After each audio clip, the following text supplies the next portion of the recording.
সোনার বাংলাদেশে কিন্তু তাফসির মাহফিল কম হয় না। 2022 সালে ইউনেস্কোর তথ্য মতে তারা একটা জরিপ করলো।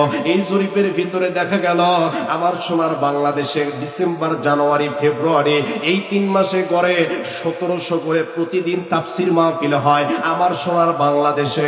শুধুমাত্র তাই নয়, 22,000 ইন্ডেক্সারি আলিয়া মাদ্রাসার দেশ আমার সোনার বাংলাদেশ। শুধুমাত্র তাই নয়, অসংখ্য গণিত কওমি মাদ্রাসার দেশ আমার সোনার বাংলাদেশ, অসংখ্য গণিত হাফিজিয়া মাদ্রাসার দেশ আমার সোনার বাংলাদেশ।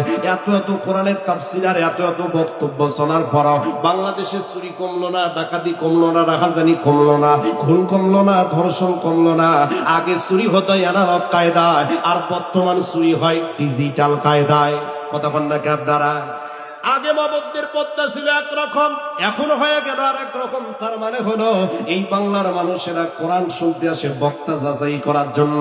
কোন বক্তা কত সুর দিতে পারলো, কোন বক্তা কত মজাইতে পারলো, কোন বক্তা কত কন্টাক্ট করতে পারলো। 40,000-এর বক্তা হলে সেইটা দামি বক্তা, 60,000-এর বক্তা হলে সেইটা দামি বক্তা। কন্টাক্ট যে করে না তার কোনো দাম নাই, মানে ওর কোনো ওয়াজ করতে পারে না। এই বাংলার মানুষেরা মন মানসিকতা যতদিন পর্যন্ত পরিবর্তন না করতে পারবে, ওই 60,000 টাকা দামি বক্তা যে তাফসীর করে, ওই 4,000 টাকা দামি বক্তা ওই তাফসীর করে। কিন্তু বাংলার মানুষেরা ভাইরালের পিছনে দৌড়ানো শুরু করলো, আর এই ভাইরালের পিছনে দৌড়ানোর কারণে এত তাফসীর মাহফিল আজকে বাংলার মানুষকে হেদায়েত করতে পারে না।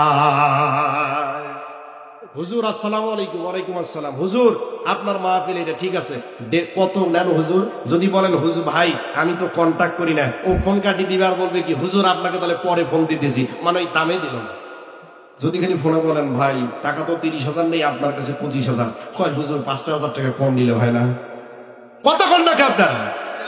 এই যে ট্র্যাডিশন বাংলার সমাজে চালু হয়ে গিয়েছে, বর্তমান মাদ্রাসা আর মসজিদগুলোতে এই কথাগুলো আমি বলতে চাই নাই, তারপরে বলতে হলো।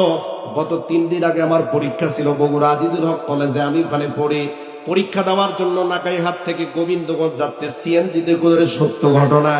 এই যে যাওয়ার কারণে, এই যাওয়ার পথে নাকাইহাট থেকে গোবিন্দগঞ্জ কতটুকু রাস্তা, এই রাস্তার ভিতরে আমার সিএনজি 3 বার আটকাইছে। কারা আটকালো? মাদ্রাসার ছাত্ররা, টুপি আছে, পাঞ্জাবি আছে, তাদের সাথে একজন হুজুরও আছে।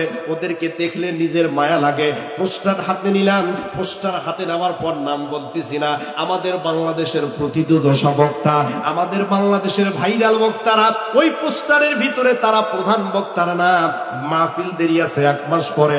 এই মাদ্রাসার ছাত্ররা প্রতিদিন গাড়ি আটকায়া, এই মাদ্রাসার ছাত্ররা প্রতিদিন সিএনজি আটকায়া, এই মাদ্রাসার ছাত্ররা প্রতিদিন ভিক্ষা করে ওদের জন্য টাকা নিয়ে আসে, আর ওরা 1 ঘন্টা মাহফিল করে 60,000 টাকা গনে নিয়ে যায়। কথা বলতে হবে আপনাদের।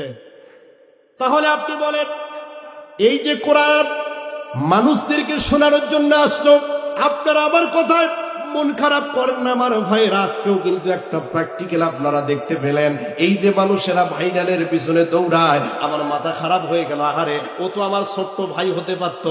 ওর মা বাবারা যে মাহফিলে, ওর মা বাবারা মাদ্রাসায় দিয়েছে মানুষ করার জন্য, এই বাচ্চাটাকে ছোট্টবেলায় যে ভিক্ষাবৃত্তি শিখালো, এই ভিক্ষাবৃত্তি রাস্তায় মানুষের সিএনজি আটকায়, মানুষের গাড়ি আটকায় 5 টাকা 10 টাকা আর 20 টাকা করে নিচ্ছে, মাইকে ওয়াজ করতেছে। তাহলে আপনি যদি আপনার মাদ্রাসা, আপনার মসজিদের ইমামকে নিয়ে ওয়াজ করতেন, আর ওয়াজ করার পরে যদি মানুষেরা হেদায়েত পেত, এইটা হলো আপনার সবচাইতে বড় পাওয়া। এই ভিক্ষা করে 80,000 টাকা দামি বক্তা দিয়ে মাহফিল করে এই বাংলার জমিনে কোনোদিন উপকার হবে না।